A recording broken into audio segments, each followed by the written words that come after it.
पडळकर आणि तुमची कुठेतरी वाद झाला किंवा बाचाबाची झाली, त्याचे पडसाद थेट विधान भवनामध्ये उमटलेले आहेत. तुमच्या कार्यकर्त्यामध्ये आणि पडळकरांच्या कार्यकर्त्यांमध्ये कुठेतरी हाणामारी झाली.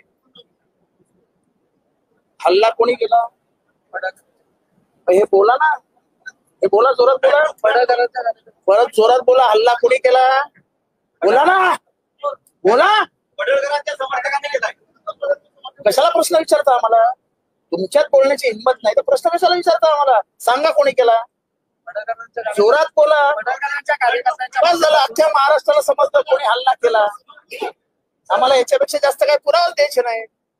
जर तुम्ही विधानसभेमध्ये गुंडांना प्रवेश देणार असाल आणि ते हल्ले करणार असतील तर आमचेच जीव सुरक्षित नाहीये. मी स्वतः ट्विट टाकलंय. मला आई बहिणीवरनं शिव्या दिल्या, तुला मारून टाकू, कुत्रा, डुक्कर, अजून काय काय लिहिलंय. काय चालू आहे काय विधानसभेत?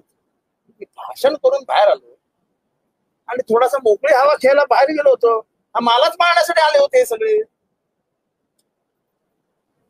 म्हणजे विधान